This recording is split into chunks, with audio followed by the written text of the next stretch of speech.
So Martin, it's an absolute honor to have you here on today, interviewing. So what I kind of want to go over is you coming out of the army, because if no one knows, Martin, is a veteran in the army. So I kind of want to go over that and his experience in the army, then transitioning into business, into the trade world, and then from there talk a bit about his painting business. So Martin, before you were a business owner, you obviously served in the army, could you just maybe share a little bit about your time in the service and what experience taught you about kind of having the discipline to start a business, the teamwork, the leadership, all those kind of skills that prominent in the military? So I was in the Air Force, and I spent 4 years. I got out of the Air Force and I was immediately hired by a police department, and I spent almost 20 years on a police department till I retired. I retired as a sexual assault detective.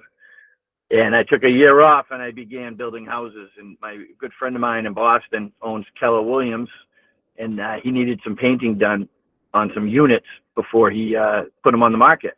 So he had me go in there and paint. And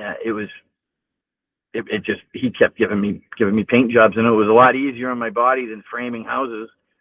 So it was a no-brainer. I started getting into painting, and we started doing market preps. And it was before my program was even born. I was doing market preparations. But jump back to the military, that instilled the integrity, the service before self. A lot of the core values I took from the Air Force, and I built them into my business plan for MJR Painting. The service before self. We make sure that the client's needs are met and that the job is done in a timely fashion. Integrity. We make sure we do the right thing even when no one's looking. So everything's just kind of blown up, and I base a lot of my business off of the paramilitary type, and I'm getting more into the systems and all the behind the scenes kind of things that away from the operations. I know a lot of people kind of have a hard time coming out of the military and like going into trade or like trying to start a business. Why do you think that is? Starting a business is difficult.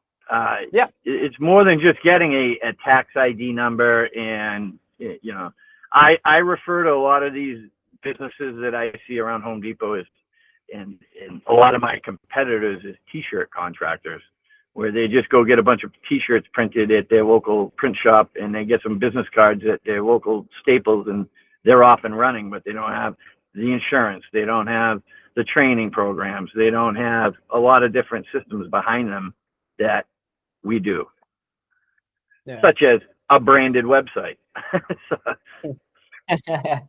Yeah, I agree with you in that sense, because there is a lot of it.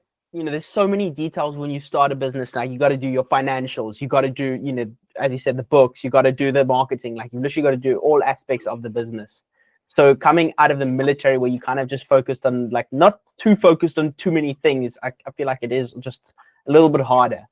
And I think as well, like when you come out of the military, it's also, you kind of built in a way to serve. So it is a lot harder to kind of go and do it yourself as well. Do you think so? Mm-hmm. So when you started your painting business, you said that obviously someone gave you business, that person for the warehouses and stuff. So when you obviously got those painting jobs, did you start like going to homeowners as well, like started marketing and starting the painting business? Is that kind of how? So what I ended up doing was I started back 10 years ago. I started in 2015. And what I did was I went and I got the tax ID number, I got the business license, and I went to all my paint shops and I gave out business cards, and I had the insurance, and I started talking to different realtors, and I didn't really pay for any kind of advertising, and social media was just like, I wasn't a big social media person back in 10 years ago. That started to progress as business started to grow. I started using social media as an advertising platform. I joined groups, and I wasn't paying for any kind of advertising. I would boost a post every now and again and spend $100 a month, maybe. And I started seeing a large return on my investment just by doing these Facebook ads. People were word of mouth, and just kind of doing everything I could to save money. to build the business up that way. Yeah. So kind of what advice would you have for, let's say, a veteran coming out of the military, army, whatever it may be, to start a business like you did? So the VA actually has tons of resources available now for veterans that are just getting out, PCSing, to retirement. There's tons of different resources through the local VA, through your local veterans representatives, the VSO, the Veteran Service Organization. They have tons of free programs and free grants and all kinds of stuff to help people veterans start, opening a business or business planning, financial, you name it, the VA has programs that are free for veterans to take part in. I would say take as many classes as you can, get as educated as you can on business and financials, and just have a rock solid foundation before you jump out there.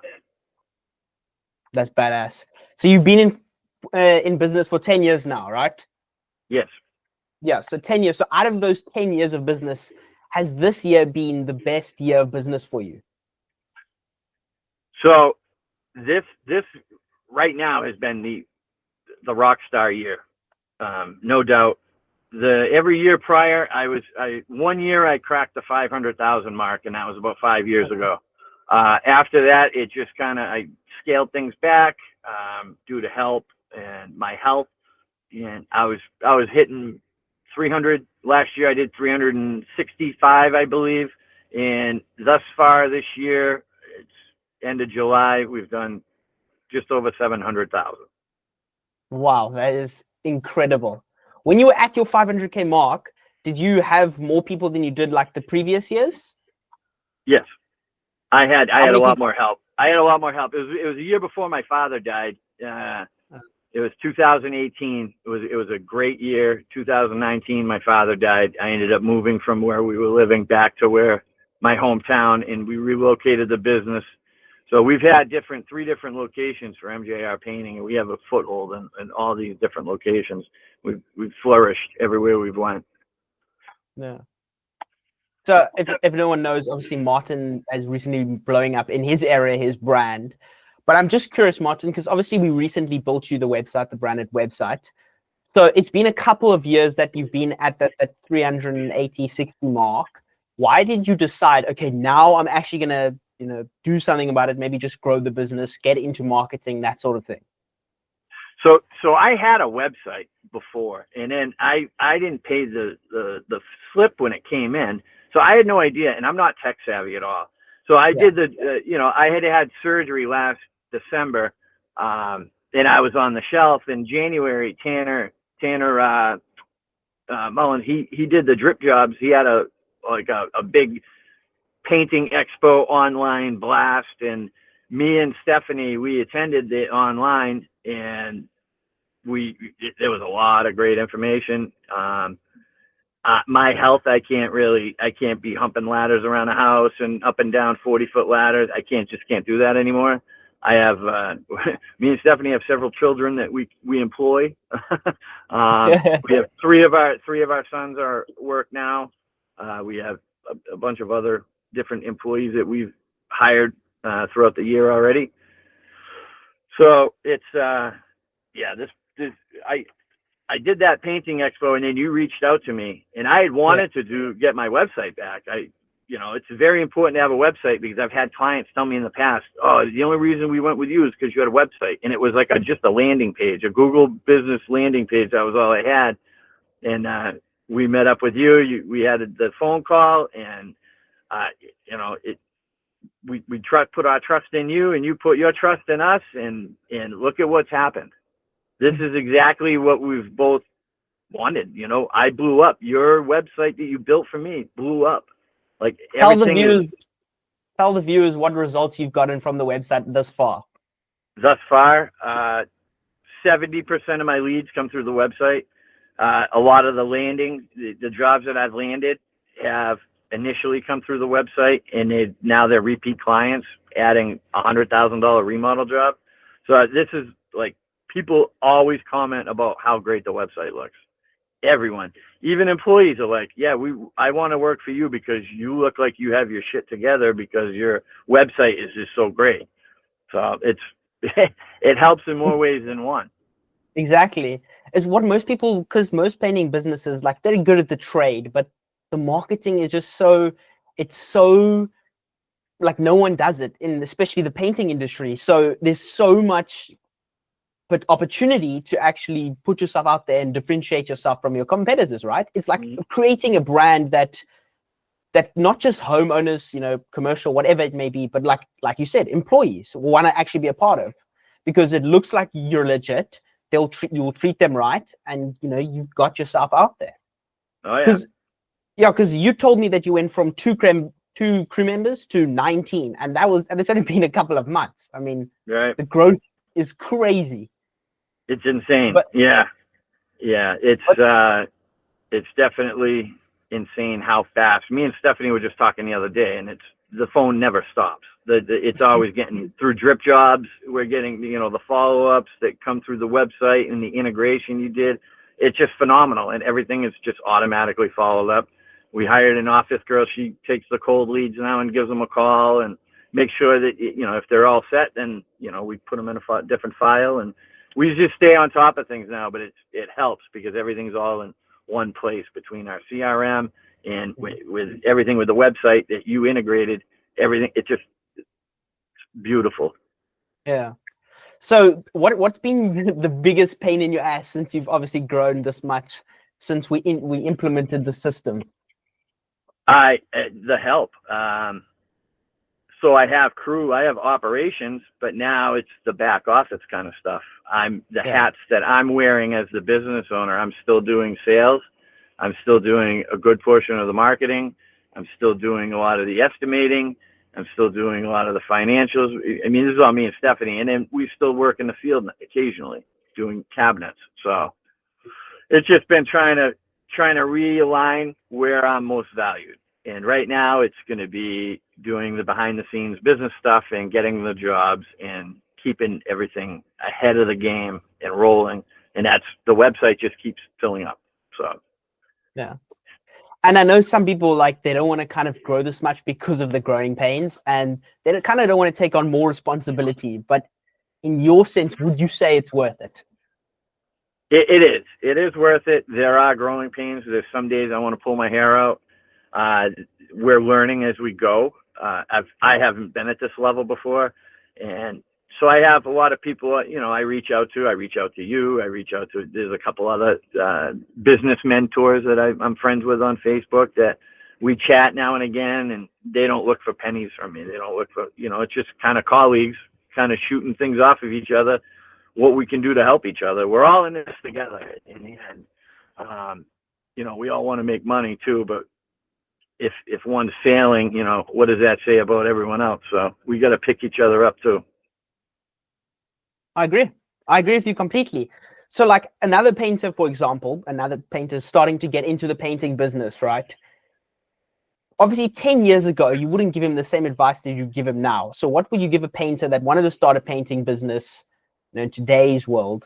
What's the best piece of advice that you would give them? What should they get into? What is the first thing that they should focus on to grow? Building a good foundation. That's building your business from having a good, strong foundation financially, and with your policies, your manuals, how your SOPs, how you're going to go about doing things. Make sure you have everything in writing, because you can't enforce anything that isn't in writing. So, you have employees, you're growing. If there's something I can't discipline or talk to somebody about something if there's no policy or procedure about it, like cell phone use. I have a big policy on cell phone use. So if I walk on a job and I see somebody walking around with a cell phone, I can say, hey, listen, I'm going to dock you, or, there's no cell phones. This is your verbal reprimand, because in employee manual that I hand out, it has cell phone use.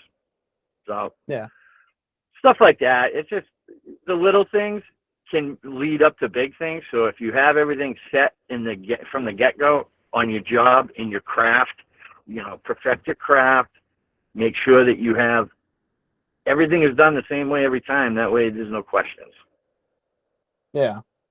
I know a lot of people, because obviously they won't have, the startup capital to get into marketing, because obviously if they get more marketing, they can grow the business quicker. So Right. in that sense, since they don't have the money, is there a piece of marketing like, like yard signs or something like that that they should do? Maybe attend events or something like that? I have yard signs that I put out every job, interiors and exteriors. I get quite a few leads from those. We have shirts. I don't have branded vehicles. I don't have wrapped vehicles. We have decals that we have on our vehicles. I put cards in all the paint stores. I go around all the paint shops and I talk. If you're new and getting into it, get in with realtors. Talk to realtors.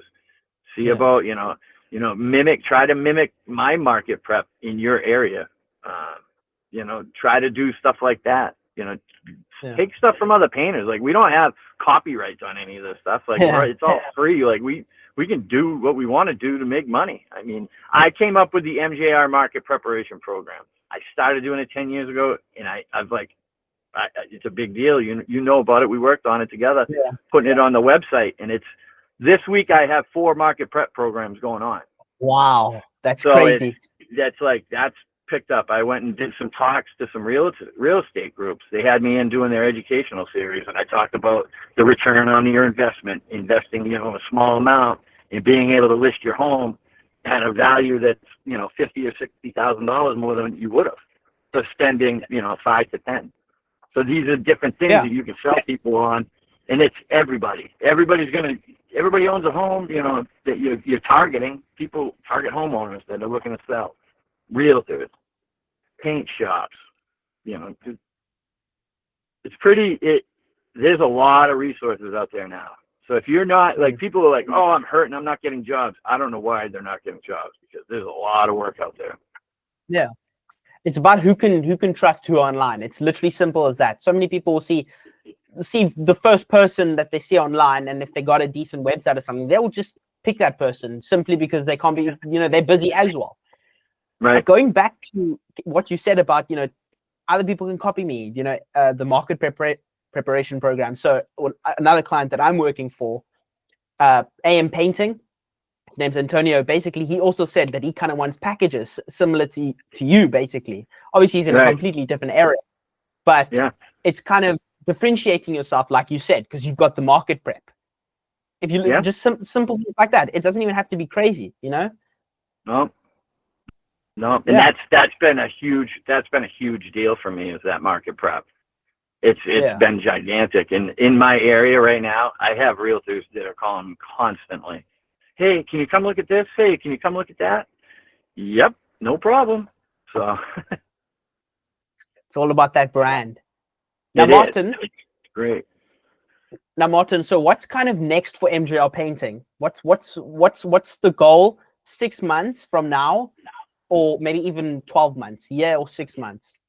So we have a couple short-term goals. We're going to jump more into the commercial market. We just finished up painting the school in New Hampshire, so we're looking to jump further into the commercial market.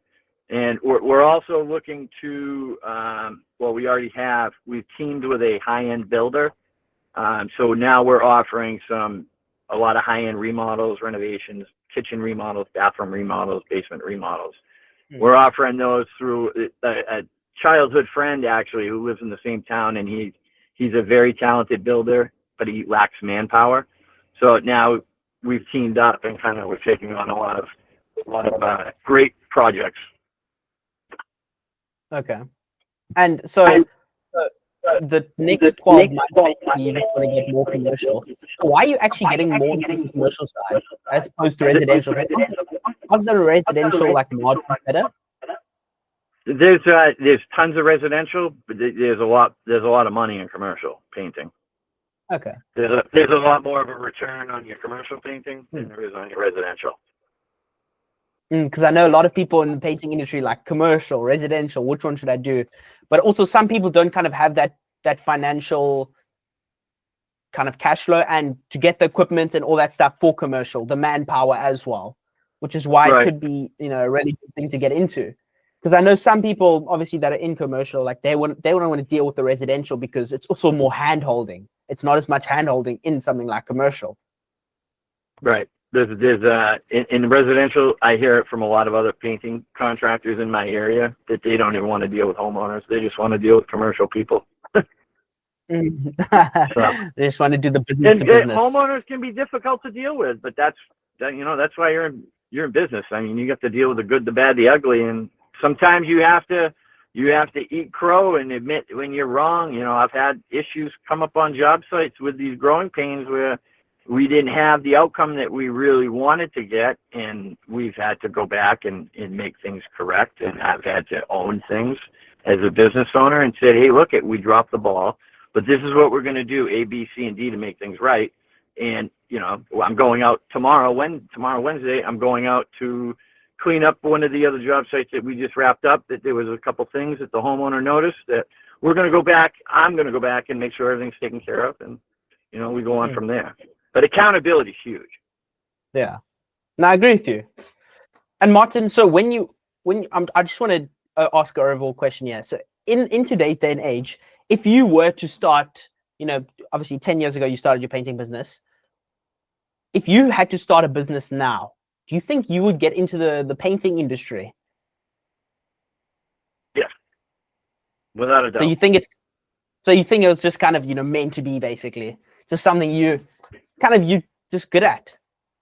Yeah, I picked it up. I picked it up pretty quick. The spraying and doing the fine finishing, and I love to paint and I love to spray. I like doing the fine finishing. I just don't have a lot of time for it now because that branded website brought us a lot of business. So. And when we start the SEO eventually as well, things are really going to take off as well. Yeah, and we're going to have to probably start that sooner than later. Yeah. Oh, another thing as well. So we're talking about basically the branded website. Do you kind of in the future, future sense, would you go ever into like franchising MJR Painting, for instance? Oh, it's funny. I have a son that lives in South Carolina, in Charleston, and I told him he's in school right now for automotive technology, going to college, and I told him, I said, listen, if it because he's a very talented painter, he works summers up here.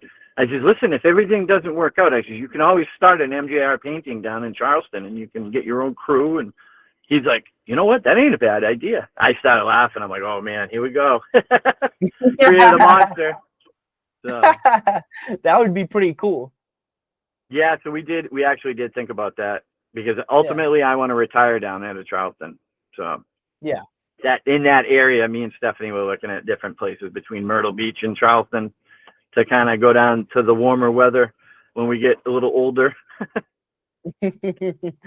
And how many years do you think you'll be in the business, from now?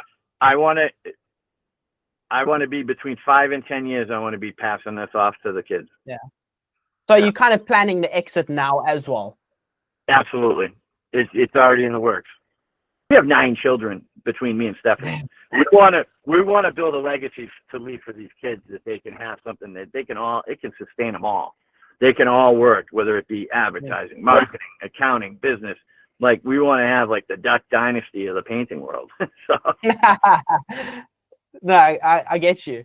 So obviously you talked about, because obviously to get to that mark, we're going to need to start getting more things in place. So in terms of SEO, and that type of thing, what are you kind of wanting to get into next? Because you also mentioned that you wanted to get into Facebook ads.